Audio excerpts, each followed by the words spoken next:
Jika kau bisa mengalahkanku dalam peperangan itu, maka aku akan meninggalkan Mahadewa dan akan menjadi milikmu untuk selamanya. Coba kau pikirkan. Di satu sisi kau akan kalah, tetapi di sisi yang lain, kau bisa mendapatkanku. Aku ingin mendengar keputusanmu. Apakah ini benar? Parwati membenarkan ucapannya. Sum pun terlihat senang dan berkata, jika itu benar, maka ini akan menjadi akhir bagi Parwati. Sum menyatakan siap melawan Parwati dan menerima tantangannya. Aku terima tantanganmu, Parwati.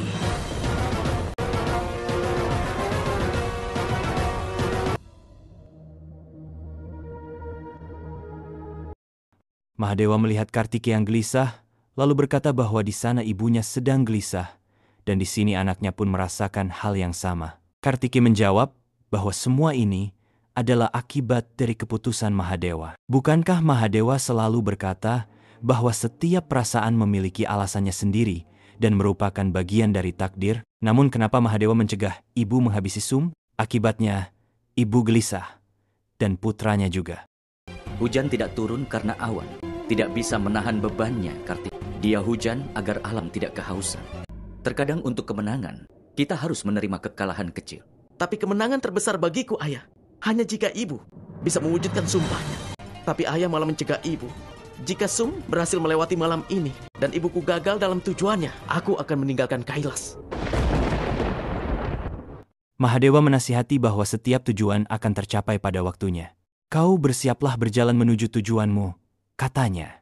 Tapi yang terpenting sekarang, meski engkau tidak mempercayai ayahmu, percayalah pada ibumu. Sementara itu, Parwati dan Sum bersiap untuk bertarung. Ketiga dewa utama pun hadir menyaksikannya. Dia adalah Maharaja Sum, penguasa alam semesta. Dia selalu melindungi kami semua. Hari ini, dia terpaksa berperang melawan keinginannya itu. Jangan sampai pasukanmu merasa bahwa kau di sini karena tipu muslihat, Sum. Karena itu, coba kau beritahu tentang kebenarannya. Sum berkata bahwa ia siap berperang dengan Dewi Kalratri atas keinginannya sendiri. Namun prajurit Sum berkata, jangan, Baginda, tunggulah hingga matahari terbit, maka engkau akan menjadi abadi, dan kau akan menguasai alam semesta, serta menjadi raja para raksasa.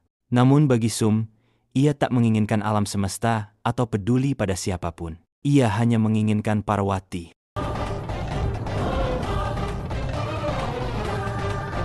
Dewi, kau ingat kan? Setelah kalah dalam perang ini, kau akan menjadi milikku. Ini akhir dari setiap wanita. Dia harus kalah dari pria. Hari ini tidak ada yang bisa mencegahmu menjadi milikku. Parwati berkata, jika engkau Sum telah menantang kekuatan seorang wanita, maka malam ini Parwati akan memastikan kau tahu, setiap kali engkau menganggap wanita itu lemah, Mahakali yang ada di dalam dirinya akan bangkit. Maka malam ini, Parwati mengundang semua dewi yang pernah kau hina.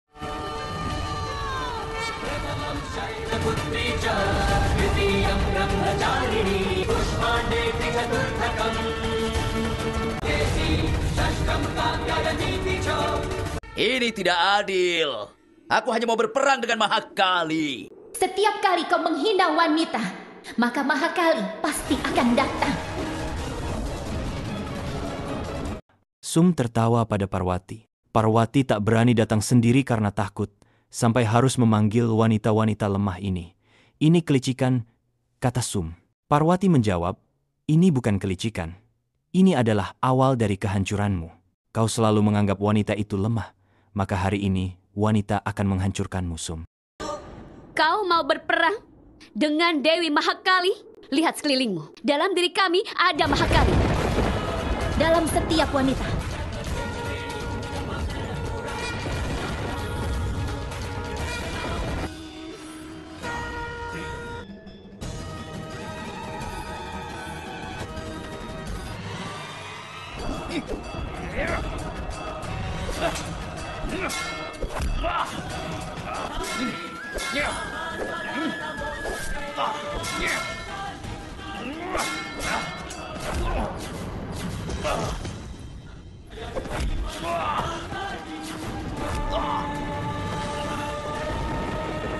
Sum merasa ini adalah rencana untuk menghabisinya. Ia tidak akan membiarkan rencana Parwati terwujud. Matahari hampir terbit. Jika ia berhasil bertahan sampai saat itu, ia akan abadi. Kau tidak akan bisa mengalahkanku, Mahakali.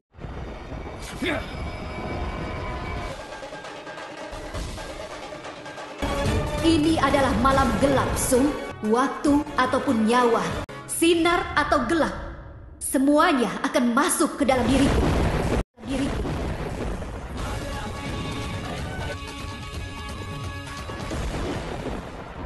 Mahakali menjawab, tidak ada sedikit pun kekuatanmu, Sum, yang akan berfungsi malam ini. Hari ini, dengan menyaksikan kematianmu, dunia akan belajar bahwa siapapun yang meremehkan wanita akan hancur. Kau belum paham kekuatan wanita, tapi hari ini kau akan melihatnya. Jika wanita itu Parwati, maka dia juga Mahakali. Dan hari ini, Parwati akan menunjukkan kekuatan Mahakali dalam diri seorang wanita. Kau lihat, Mahadewa, kekuatan dari wanita. Aku melihatnya, Narayana. Alam semesta pun akan melihat apa akibatnya jika tidak menghormati seorang wanita. Mahadewa menyebut Mahakali sebagai awal dan akhir dari segalanya kata, kehancuran, tujuan, alam semesta, karma, moksa, cahaya, dan kegelapan, Kali dan Mahakali. Kau alam semesta. Setelah kehancuran, semua masuk ke dalam diriku. Karena aku adalah alam semesta. Kau Mahakali. Seorang wanita adalah pencinta kedamaian, tetapi dia bisa menghilangkan keburukan dengan sinarnya. Maka jika ada seseorang yang memberinya bahaya yang besar, maka dia juga bisa menggeser gunung terbesar sekalipun. Mahakali menyatakan, ya, akulah Mahakali. Aku sama sekali tidak lemah. Mahakali adalah kedamaian bagi orang-orang baik dan kehancuran bagi yang jahat. Aku adalah Kali, dan aku adalah Mahakali.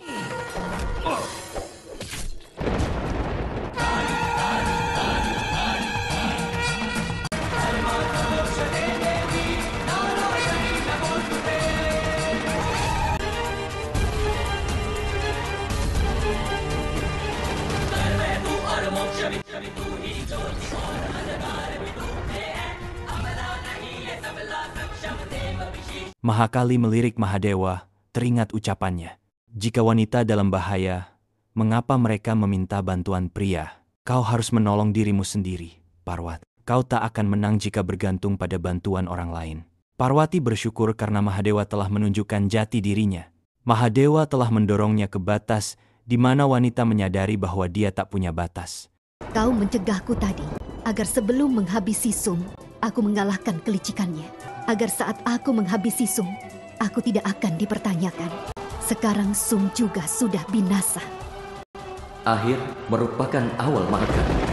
Kailas akan menantikan dewinya. Kita pulang. Saat mereka kembali ke Kailas, Kartiki dan para dewa menyambut mereka dengan bahagia. Kartiki berkata bahwa ia telah belajar banyak dari kisah ini. Dari Salputri hingga Kalratri. Aku melihat semua wujud ibuku. Aku belajar sesuatu dari setiap wujudnya. Aku juga melihat wujud pria setengah wanita. Aku melihat kekuatan sejati Siwa Parwati. Ibu tahu, ini adalah bulan yang sangat penting bagiku. Karena aku bisa merasakan, aku banyak belajar saat ini. Ini wujud terbesar Dewi Durga Kartike. Wujud ke-9, Siddhidarti.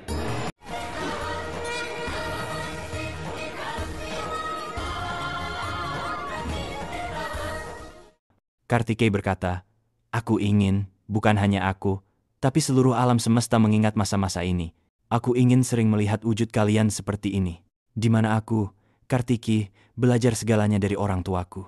Parwati menjawab, bagaimana mungkin ibu tak mengabulkan keinginan anaknya? Bulan ini akan dikenal dengan namamu. Bulan ini akan disebut bulan Kartikeya. Ini juga akan menjadi bulan terindah untuk diriku. Karena di bulan ini, 9 wujud dari kekuatan Durga akan dipuja di bulan ini. Agar seluruh alam semesta tahu apa kekuatan dari wanita. Ini pun akan menjadi bulan terindah untukku juga. Karena ini kesayangan sahabatku dan adikku. Sekarang yang akan kulakukan adalah aku akan berusaha menjadikan bulan ini lebih sempurna. Mahadewa melanjutkan, ini akan menjadi bulan kedamaian, bulan perubahan, bulan ajaran baru, dan kekuatan wanita. Bulan ini akan mengakhiri kejahatan dan memulai perjalanan kebaikan. Mahadewa! Hidup! Dewi Parwati! Hidup! Pria setengah wanita! Hidup!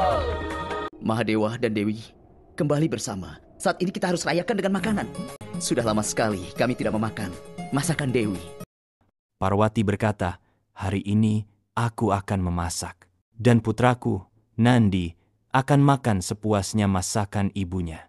Lalu mereka pun mulai menyiapkan hidangan. Dewa Indra sangat bahagia karena setelah sekian lama, hatinya kini mendapatkan kedamaian. Hari ini makan di Kailas akan terasa sangat menyenangkan, katanya. Sebab ketika ada musibah, tak ada yang bisa menikmati makanan atau merayakan apapun. Kenapa hari ini damai, Dewa Indra? Dengan kematian Sum dan Nisum, para raksasa pun sudah tidak berkuasa lagi sekarang. Tidak ada yang perlu dicemaskan atau ditakutkan saat ini. Tanpa rasa takut, memberi kedamaian besar Narayan. Puji Dewa Siwa, puji Dewa Siwa, puji Dewa Siwa. Kartiki memberitahu, makanan sudah siap ayah. Ayo kita pergi. Namun Mahadewa berkata, Kartiki, aku rasa engkau kesini bukan hanya untuk memberitahuku tentang makanan, tapi juga ingin bertanya sesuatu.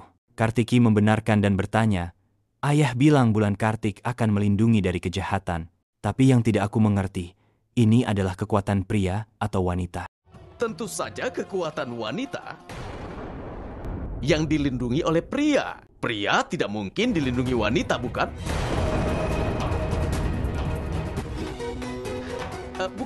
Bukan begitu maksudku. Mahakali dan Dewi Durga berbeda. Mereka seorang dewi, bisa melindungi alam semesta. Tapi wanita biasa selalu dilindungi oleh pria, bukan? Dan wanita biasa tidak akan bisa melindungi pria.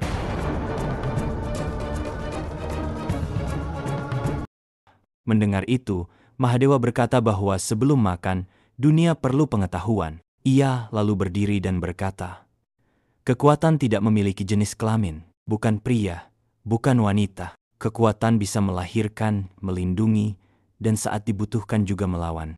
Apa isi hati Mahadewa, Narayan? Dia malah berceramah bukannya makan. Hanya Mahakali saja yang bisa mengerti isi hati dari Mahadewa, Dewa Indra. Mahadewa bertanya, apa pendapatmu Dewa Indra? Mengapa wanita tak dianggap memiliki kekuatan? Jawablah, Dewa Indra. Dewa Indra menjawab, engkau bisa menjawab semua pertanyaan Dewa. Bagaimana aku bisa menjawab pertanyaanmu? Tiba-tiba, terdengar suara tangisan wanita dari kejauhan. Apakah kau mendengar tangisan seorang wanita?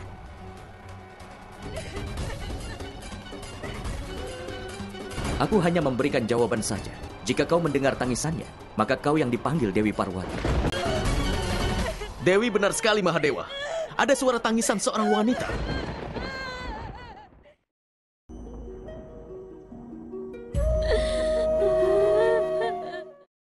Para dewa pun menyamar dan mendatangi sumber suara itu. Kartiki berkata, kelihatannya suaminya telah meninggal. Lalu kenapa dia belum dikremasi? Kau telah meninggalkanku, tapi aku tidak akan pernah meninggalkanmu. Sebelum Mahadewa dan Gauri tidak mengabulkan doaku dan menghidupkanmu kembali. Dewi Gauri, kau pernah berpisah dari Mahadewa. Apa kau tidak mengerti dukaku? Kau harus mengembalikan suamiku, Mahadewi. Saat Parwati hendak mendekat, Dewa Indra berkata, tunggu Dewi, apa yang akan kau lakukan? Hidup dan mati adalah bagian dari alam semesta. Dia tidak akan bisa hidup kembali. Parwati menjawab, tapi pemujaku memanggilku Dewa Indra. Dewa Indra menjawab, alasan dia memanggilmu salah. Jika setiap manusia sedih dengan kematian keluarganya dan kemudian memanggilmu, apa kau akan menghidupkan mereka lagi? Hidup merupakan hasil karma, dan keputusanku akan berdasarkan karma wanita ini. Hari ini kau mengatakan, wanita tidak bisa melindungi seorang pria, kecuali dia seorang dewi. Anggap saja ini jawabanmu.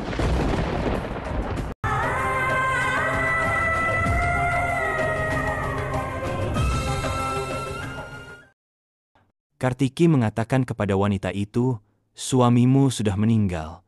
Ini saatnya ia dikremasi. Wanita itu menjawab, aku tidak keberatan suamiku dikremasi. Tapi aku mempertanyakan ikatan dari ritual yang kami jalani. Kami berjanji akan hidup bersama. Jika aku harus masuk ke alam maut, maka Dewa Maut harus menyatukanku dengannya. Dan jika Dewa Maut membawanya, maka aku pun harus ikut. Orang yang lahir pasti akan mati juga. Jika benar begitu, lalu kenapa kami dijadikan pendamping hidup? Jika dia meninggal, maka aku bersamanya. Dan selama itu, maka aku tidak akan makan atau minum setetes pun. Dewa Indra menegaskan, kau adalah manusia, bukan dewi. Yang dilahirkan pasti akan mati. Lakukan kewajibanmu sebagai manusia. Biarkan dia pergi, jangan mencoba melindungi nyawanya seperti ini. Parwati menjawab, mengapa tidak? Apakah wanita tak bisa melindungi pria? Jika jiwa, raga, dan keyakinan seorang wanita cukup kuat, maka dia bisa melindungi siapapun termasuk pria. Siapa namamu? Karva. Dengarkan aku. Aku yakin, jika kau mau, maka kau bisa membawa suamimu kembali. Tapi bagaimana? Aku manusia, bukan dewi. Bagaimana aku melawan Dewa Maut? Aku hanya bisa berdoa. Mahadewa mengingatkan wanita itu, tak ada yang lebih kuat dari doa. Yang besar adalah karma manusia, bukan kelahirannya. Bahkan seorang dewa pun bisa bersikap bodoh, namun manusia bisa lebih mulia. Tubuh terbuat dari tanah, dan jiwa yang ada di dalamnya seperti air. Kau bawalah sebuah pot tanah dengan air di dalamnya. Aku yakin suamimu pasti akan kembali. Tapi apakah pantas meninggalkannya seperti ini? Jika Dewa Maut membawanya pergi saat aku pergi, bagaimana? Parwati berkata, bukankah kau percaya pada Mahadewa dan Dewi Parwati? Kalau begitu, percayalah. Sampai saat itu, tubuh dan nyawa suamimu akan dilindungi. Mendengar itu, Karva pun pergi. Saat Mahakali sedang melindungi seseorang, siapa yang bisa mengalahkannya? Aku katakan Dewi, tanpa kekuatanmu itu, dia tidak akan bisa menyelamatkan suaminya. Aku berjanji Dewa Indra, Parwati tidak akan menggunakan kekuatannya. Tetapi aku yakin, wanita ini akan berhasil dalam cobaannya. Mahadewa berkata kepada Dewa Indra, sebuah pemikiran lahir dari keyakinan, dan aku tak ingin membuatmu berpikir terlalu jauh. Parwati akan melindungi pemujanya. Sementara engkau jalankan kewajibanmu. Jika menurutmu suami Carva tak layak hidup, silakan coba.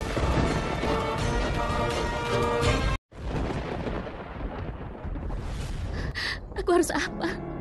Dari mana aku akan dapatkan tanah? Bantu aku, Mahadewa. Bantu aku.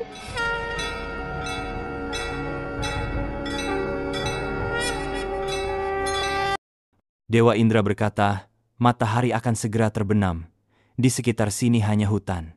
Dari mana Carva akan mendapatkan segala yang ia perlukan untuk pemujaannya?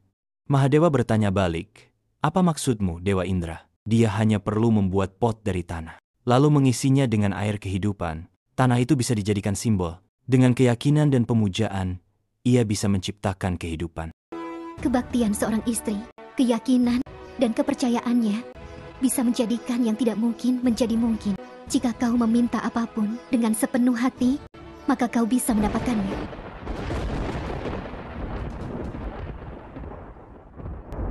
Aku butuh sebuah pot. Kau bisa membayarnya? Jika harus membayar dengan uang, maka aku tidak punya. Tapi aku bisa mendoakanmu akan selalu bersuami. Silakan, kau boleh membawa apapun dengan doa yang sudah kau berikan.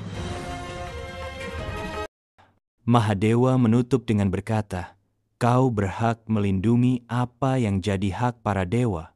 Silakan Dewa Indra, cobalah.